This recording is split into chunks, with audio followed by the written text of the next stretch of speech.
The wife, who seemed devoted and loving, was hiding a secret about her lover that ruined their world. She cheated on her husband, fulfilling her lover's every wish. But what happens when the deception is exposed and she is left alone, lost in her own lying games? This is a story of betrayal and consequences. James fell in love with his future wife as soon as he got a new job. He was 25 and Emily was 20. She was working part-time while studying at the university. The girl didn't take her colleague seriously. For a long time, she refused him even an ordinary date. But later she gave up and did not regret it. James turned out to be a wonderful man, with whom there was something to talk about. In addition, he was handsome and attracted the attention of the female colleagues.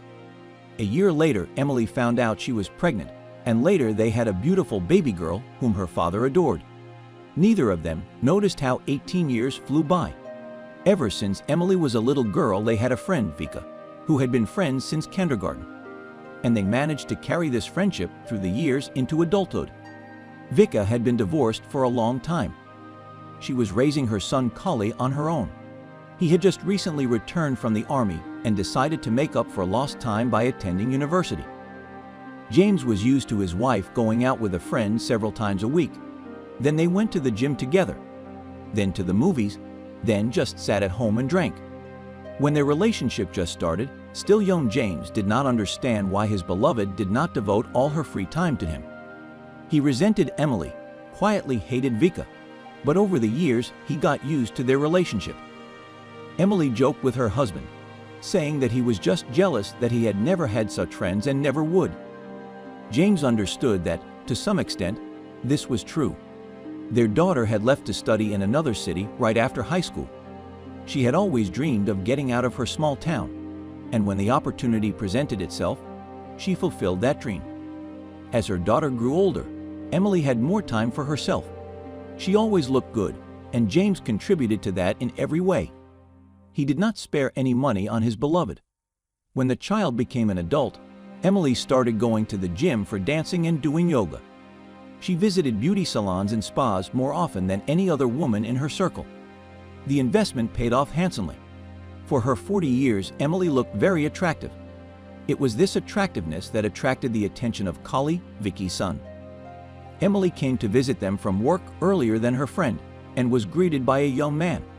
They were drinking tea and suddenly Collie said, "You are very beautiful," a woman confused.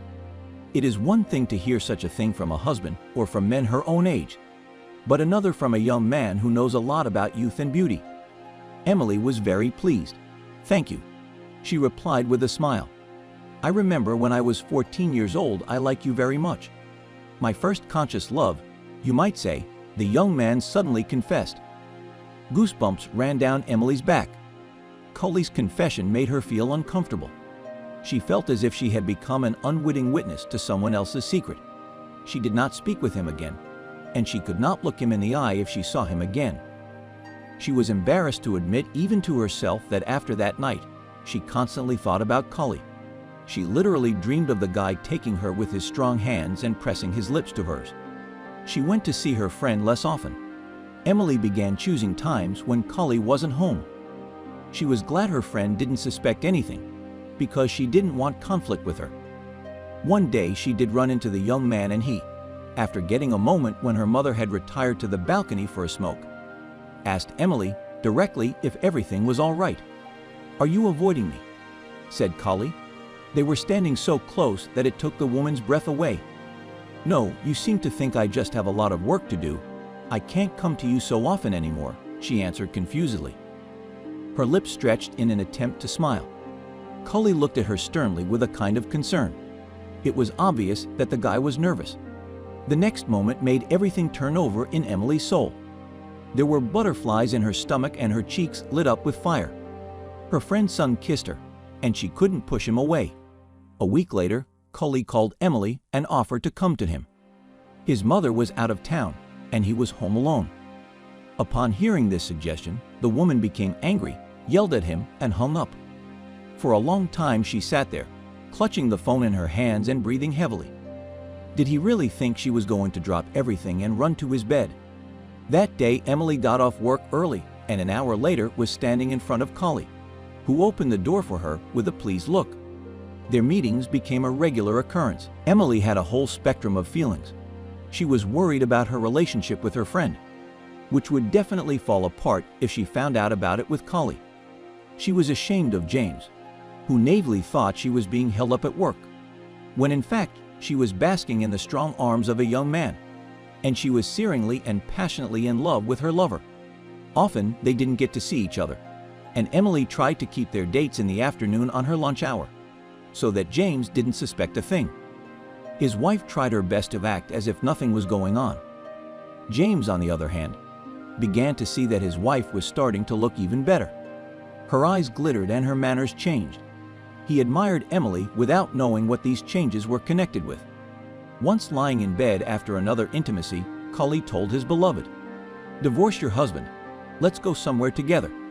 I want to be with you." He was admiring Emily, and she saw it. "Well, yes, and your mother will kill us."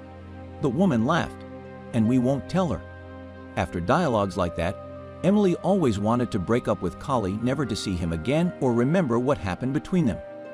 She and James had been together for almost 20 years, and she couldn't imagine life without her husband. Despite her feelings for her husband's lover, Emily loved him too and couldn't give him up. But their secret union could not exist happily ever after. Once again, when Emily ran away from work to fall into the arms of her lover, Vika caught them in bed. From what she saw, the woman felt ill, and her son had to hurriedly call his mother an ambulance. Shocked, Vika kept repeating the same thing. "How could you do this?" She looked at her friend with sad eyes, while Emily cried and begged for forgiveness. Coley sat silently in the kitchen, trying not to show his face to the women. He heard his mother say that Emily had to tell James everything, or she would. And the mistress cried and begged her not to. The cheater had to confess. She did not want James to hear about it from a third party, and pulling together the strength, told him everything. He at first didn't believe it, thinking his wife was playing a practical joke on him. But when he saw the tears in her eyes, he understood everything. They decided to save their marriage. They are family. They have a daughter. But after a difficult year full of scandals and resentments, they divorced.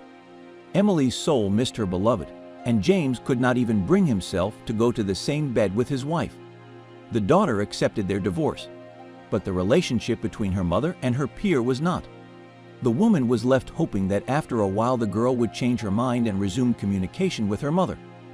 Cully transferred to a university in another city, and she and Emily moved away from their acquaintances and angry tongues.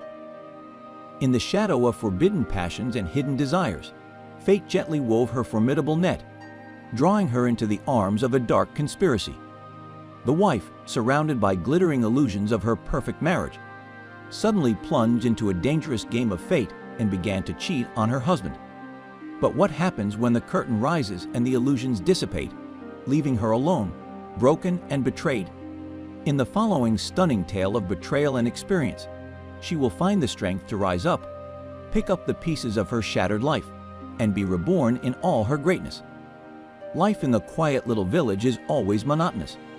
There are no bright impressions. Everything seems to go on as if on a rolling basis. The villagers got used to each other a long time ago and have been pairing off since school. There is not much of a choice. They get married, have children, spend their old age, and then marry their children again, and everything goes in a circle.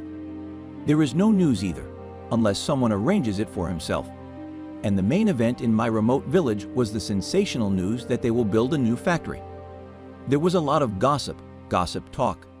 Few people believed in construction, but one summer evening trucks with building materials rumbled past. Machinery rumbled and a construction crew came. It was that day that changed my life forever. We were used to living in the middle of nowhere, in silence and complete peace. My wife, with her emotional and hot-tempered nature, had reconciled herself to the fact that no bright impressions were forthcoming. I did everything a husband should do, earn money, and help in the household. In the village I am a reliable, strong, and hard-working man. She, like a cheerful dragonfly, was not very fond of work, but dreaming was hers. Dreamed of the city, of impressions, travel, and that I was ideal. Even at the beginning of our married life, Annie tried to diversify our life. She was having fun. But I was tired at work and could not reciprocate the mutual merriment. I was afraid to go into the city, in order not to get involved in some interesting story, and also in order to save the family budget. So our family evenings were peaceful and quiet. However, on a quiet summer evening was the beginning of construction, where Annie saw him. It was the construction foreman who won her heart. I worked from morning till night, was tired, and didn't notice how my spouse was distancing herself.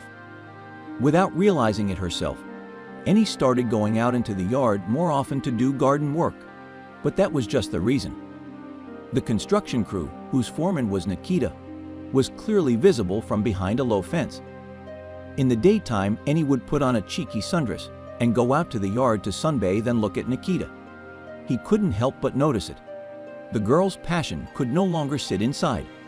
She needed to attract his attention, so she put on short shorts, a top made a mischievous ponytail on her head, took a hose and began to water the flowers.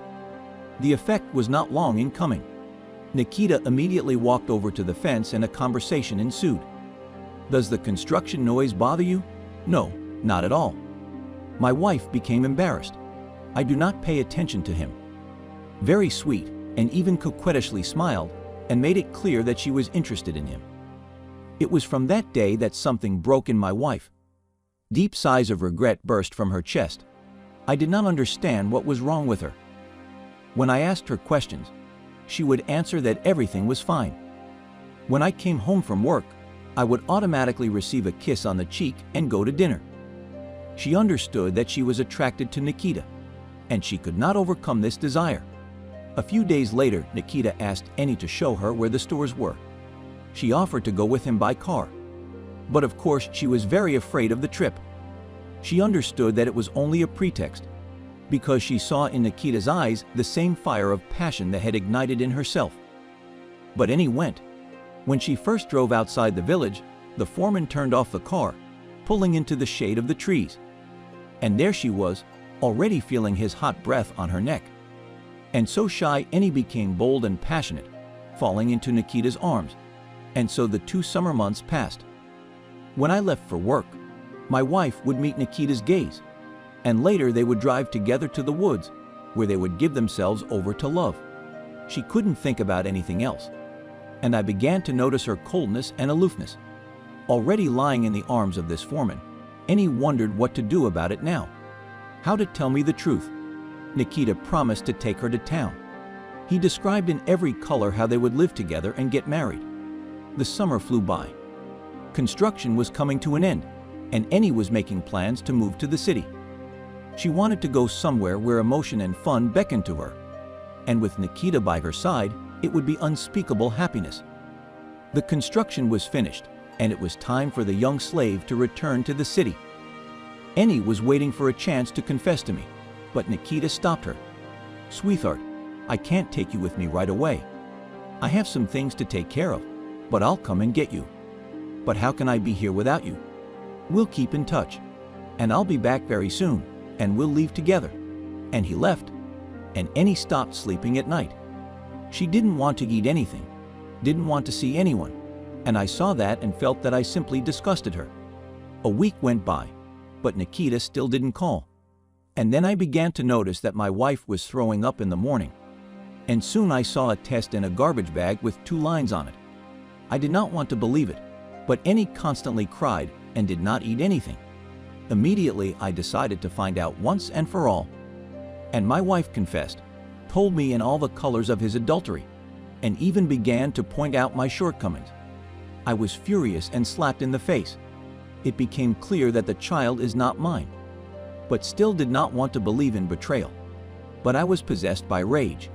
I grabbed my wife and threw her out into the courtyard, threw a few things into her suitcase, followed her, and closed the door. The grief-stricken girl walked down the street, and the fellow villagers looked after her. Many guessed about the young lady's violent shenanigans, but no one offered to help. Waiting for the bus, Annie went into town. She did not know Nikita's address, but she knew the name of a construction firm. She arrived in the city late at night and had to spend the night at the train station. In the morning, Annie went in search of her beloved. She found the firm fairly quickly. Nikita was there.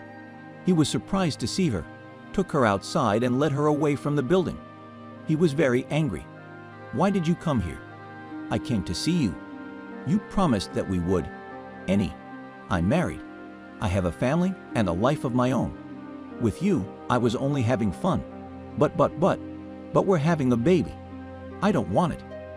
Get an abortion, or tell your husband it's his baby. He kicked me out. He knows everything. I don't want to know anything. Bye. If you interfere in my family or seek a meeting, I'll go to the police." Nikita left, and Annie sat down on the bench and sobbed. She still had no idea what to do. She didn't know anyone in town, and no one wanted her, and in the village life had come to a standstill. Money was enough for a communal room. The next day, the girl went in search of a job. She found a job at a hairdresser's as a cleaner. She worked during the day, but at night she wept on her pillow and thought of her bitter fate. Anything always wanted to get out into the city, but not under these circumstances and not at this price. I received a letter from my ex-wife in which she told me everything, apologized, and asked me not to file for divorce. But my decision was unchanged. After the divorce, she never contacted me again. And how is her life now? I do not know. Yes, and not interested.